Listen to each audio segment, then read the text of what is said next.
Hello biology students, and welcome to video 2 of the evolution, where we talk about the actual theory of evolution.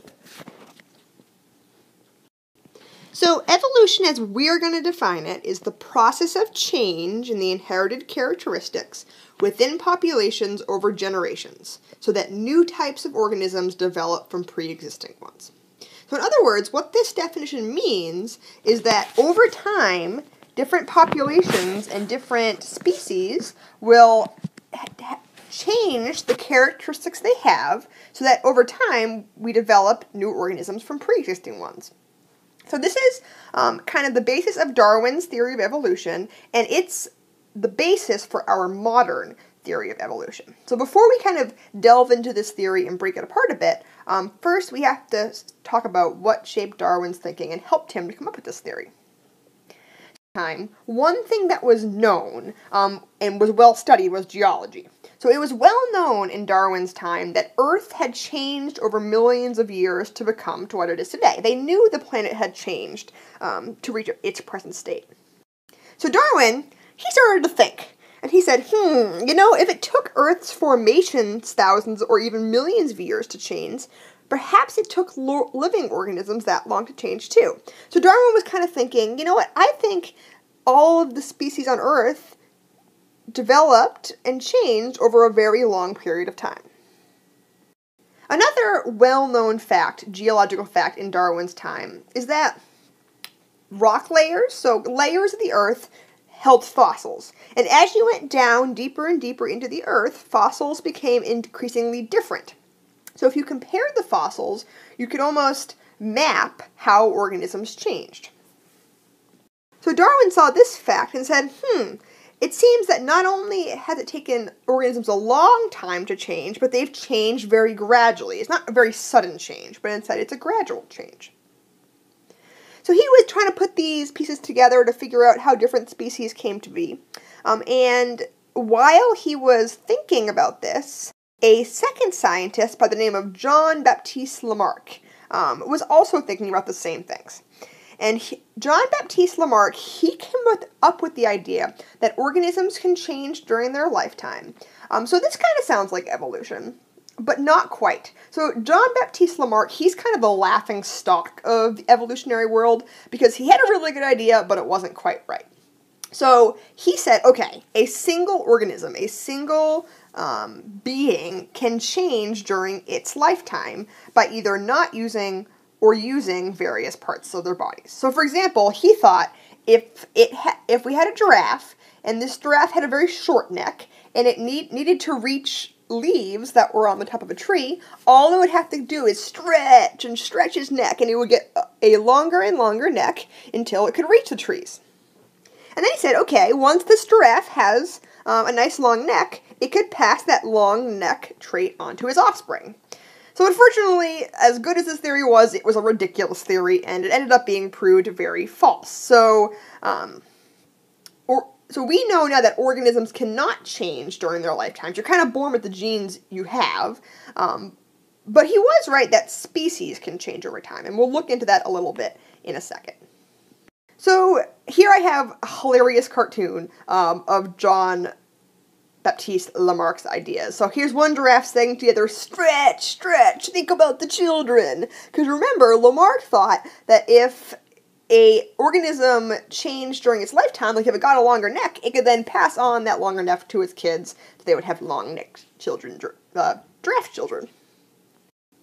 Okay, so now let's talk about the big man of evolution, Charles Darwin. So we know he was the one who got it right. He was the one who figured out the theory. But interestingly, even though he figured out, his theories were really the result of just tons of studying and tons of studying of the works of other scientists, as well as his own work as well.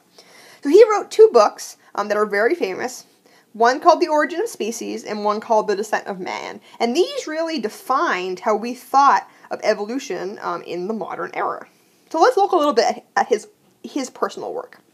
So like I said, Darwin had been studying the work of other scientists like Lamarck and some other scientists as well, but he also did some independent work. So what Darwin did is he basically took a boat cruise or a boat trip around the world, as you can see denoted in this map here, and he studied the different species in different parts of the world. Most notably, he spent a lot of time in the Galapagos Islands, which are right off the coast of South America, and studied the species there. We are definitely going to talk more about this work later, but basically what he saw helped him to develop his theory of evolution. So what he came up with was, as his theory, he called descent with modification. And the basic idea of this is that all organisms are descendants of a common ancestor. In other words, every single living thing on this planet came from one single living creature. That was the first living organism. And what happened, as this original organism reproduced and had offspring or descendants, these descendants spread into diverse habitats. The descendants acquired various mutations that allowed them to properly adapt to their environment. And over time, they passed those mutations off to their offspring, onto their offspring, and became more and more different than the other living things on the planet. So here I introduced this word adaptation. So we're going to define this as an inherited trait. So it has to be a gene, and it has to enhance survival and reproduction. So it's some kind of mutation or some kind of gene that allows you to survive and reproduce better in your environment. Okay, so before we kind of break that apart a little bit more, I want us to first talk about something we call artificial selection. So this has been done for thousands and thousands of years, and it's basically when humans see a trait that they see desirable, and they selectively breed organisms for that trait. So an example, there's a plant called wild mustard, and wild mustard is the ancestor to cauliflower, broccoli, cabbage, kale, and I cannot say that, kohlrabi, maybe. And what humans did, they picked out the trait they liked, and they bred plants together that had that trait to create new and different organisms. So for example, to create broccoli, humans only bred together plants that don't develop flowers, for example. And to create kale, humans took wild mustard plants that had very large leaves and kept breeding them together and breeding them together until kale was formed. Another really famous example is dog breeding. In dog breeding, humans pick the traits in dogs that they think are desirable, and they, breed those dogs together to create the perfect dog. So this is artificial selection. Humans are artificially selecting the traits they think are best to create a new species, whether it be a new species of plant or of dog or whatever. In contrast to artificial selection, the thing that Darwin said was driving evolution in the natural world is something he called natural selection. And there are 4 requirements for natural selection that we're going to break down. The first is that there's a struggle for existence, there's variation, heritability, and differential rates of survival and reproduction. And we are definitely going to break those down a little bit more later on in this video. So let's talk a little bit more about natural selection.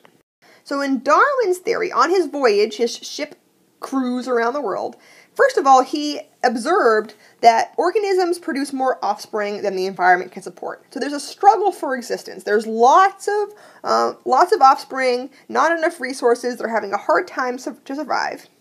And these organisms, they have variations. They have different alleles. They have different mutations that allow them to either survive better or worse. So maybe some of the offspring of a certain species have a warmer coat in a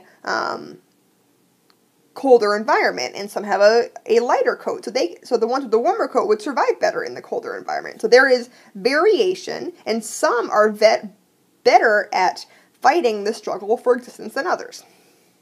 So what Darwin concluded that the individuals that had the desirable traits, so maybe in this case, the individuals with the warmer coat, they would survive longer and therefore have more offspring. So we call this differential rates of survival and reproduction. It means that the ones who are better adapted survive longer and have more offspring, and therefore there are more offspring with those favorable traits, and we start to see a shift in the population. We go from a population that had partially warm coats and partially cold coats to a population in the next generation that has mostly warm coats because only the warm-coated individuals lived long enough to have offspring. So this process, where nature is picking the best traits, we call natural selection. Remember, in artificial selection, humans were picking the best traits. In natural selection, nature picks the best traits. So here's a picture that illustrates this. So in this case, overproduction, that's the struggle for existence. So there are too many deer than the environment can support. In this deer herd, there are some deer who are tall, some who are short, some who are fast, some who are slow, some who are really good at finding food, some who are bad at finding food. So there's lots of variation, and those traits are heritable. They're on genes. So then, therefore, some of them don't survive. Only the ones who have the best adaptations survive. And therefore, the ones that survive, these brown, darker colored deer here, they survive longer, have more offspring. And therefore, that trait becomes more common in the population. So organisms in a population adapt to their environment as the proportions of individuals with genes for favorable traits increases. So what we're seeing is the population is changing. Over time, the population adapts or has a higher proportion of desirable traits. This is in contrast to what Lamarck thought. Remember, Lamarck thought individuals could adapt or individuals could evolve. Here we're seeing it's the population that's evolving. The population, we're changing the percentage of a trait in a population. So the next vocab word I want to introduce is fitness. So basically, the individuals who survive longer and pass on more genes are thought to have a higher fitness. So fitness includes things like you can survive better, you're better at finding mates, and you're better at reproducing. Okay. So one of the most famous sayings from Darwin's natural selection theory is the idea of survival of the fittest. So basically, if you're the best at surviving, if you're the best at reproducing, and you're the best at finding mates, you're going to pass your genes on more often. So this is his theory of survival of the fittest. And then through this theory, the population changes, but remember, not individuals, in response to the environment.